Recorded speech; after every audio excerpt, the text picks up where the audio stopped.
All right, today's topic is multiple derivatives. Just like it sounds, we're taking multiple derivatives of a single function. The first part of this is very straightforward. We've got a derivative that is just a normal looking polynomial.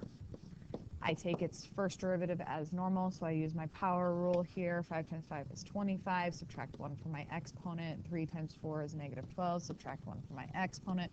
2 times negative 2 is negative 4, subtract 1 from my exponent. And the derivative of 3 is 0. Then I just treat y prime as my function and do its derivative. My notation becomes y double prime to indicate the second derivative. 4 times 25 would be 100. Subtract 1 from the exponent. 12 times 2 is 24. Subtract 1 from our exponent. 1 times negative 4 is negative 4. And then when I subtract 1 from that exponent, it's x to the 0. So we wouldn't see that anymore. Do that again for my third derivative, and they do ask us to do 4, so we're on our third. 3 times 100 being 300, subtract 1 from the exponent. Negative 24 times 1 is negative 24, x to the 0, and the derivative of negative 4 is 0. For our fourth one, so we don't have to continue drawing a ton of little tick marks, you can put a parentheses with a 4, and then we apply our power rule one more time. 2 times 300 would be 600, subtract 1 from our exponent, and that is all that we have left to do on that one. Seeing this in a slightly different form, remember that when we see something with an x in the denominator, we can rewrite it in an equivalent form to make taking our derivative easier. So instead of looking at this as 4 over x, I would look at it as 4x to the negative 1. My first derivative then would become negative 1 times 4 is negative 4. Subtract 1 from my exponent, and we see x to the negative 2. Now, that's equivalent form would look like negative 4 over x squared. However, I wouldn't write it like that unless I was done, because, again, it's easier to take my next derivative by looking at it in the format of negative 4x to the negative 2. So again, multiply negative 2 times negative 4 is 8. Subtract 1 from our exponent. Continue doing that same process. Negative 3 times 8 is negative 24. Subtract 1 from my exponent. And finally, our fourth derivative, negative 4 times 24 is 96. Subtract 1 from our exponent. And again, we could go back and rewrite each of those in our equivalent form, but no need. Just seeing some other ways that a derivative beyond 1 can be marked. We can have an f double prime, a d squared f over dx squared. All of those would indicate to do the second derivative of your function. So just doing some general review here, find the equation of the tangent and normal lines. Remember that the information we need in order to write the equation of a line is its slope and a point. They give us the x value, so I have the x value for my point. The other part of my point, remember, comes from the original function, and my slope is going to always come from the derivative. So finding the y value of the function is pretty easy. Just go ahead and plug 1 into that function, and we get a value of 3. That would be f of 1. And then I just go find my derivative. So I'm going to come over here and find y prime, which should give me 6x minus 1. There's our symbol for evaluate. We want to know this derivative specifically at x equals 1, which means now plug that in. 6 times 1 is 6, minus 1 is 5. So I now have all the information I need to write my equation. Equation of our tangent line. Use my point slope form, y minus 3 equals 5 times x minus 1. And normal line, same information, except for when we get to our slope, we will use the opposite reciprocal, negative 1/5. Second example, same exact idea.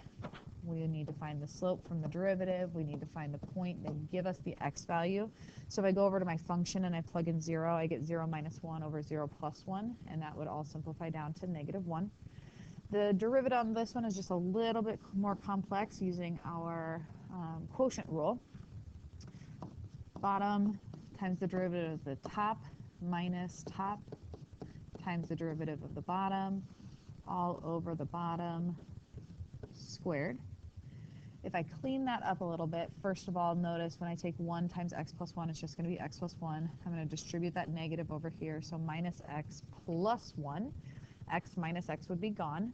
1 plus 1 gives me 2. And again, I want to evaluate this at the spot they asked me, which is x equals 0. So if I plug a 0 into that function, I'd have 2 over 0 plus 1 squared, which is 1, and that gives me a slope of 2.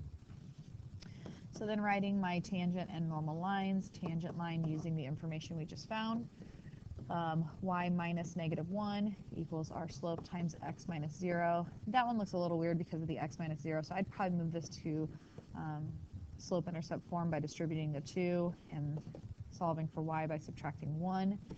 And our normal line, again, the same, except for with our opposite reciprocal slope. Y minus negative 1 equals negative 1/2 x minus 0. Move that to point slope form, and I would get negative 1/2 minus 1. The last one we're going to look at is review, find the values of x for which the graph of f has a horizontal tangent. As I look at this one, the original function they give us, we would have to do our product rule. However, I see that if I were to FOIL that out, multiply it out, that I would be able to maybe skip our product rule and go to our power rule. So that's what I would look at, is just an equivalent form of this function. Distribute the x through, I'd get x cubed minus x squared minus 11x. Distribute that negative 2 through, negative 2x squared plus 2x plus 22. Clean that up. X cubed minus 3x squared minus 9x plus 22. And then take its derivative, which would give me 3x squared minus 6x minus 9. And remember, the entire reason that we're finding the derivative is to find where our horizontal tangents are. And our horizontal tangents will always be located at the zeros of our derivative. Well, that means to find my zeros, I set the function equal to 0 and solve. I'm going to go ahead and start by taking out a GCF and factoring.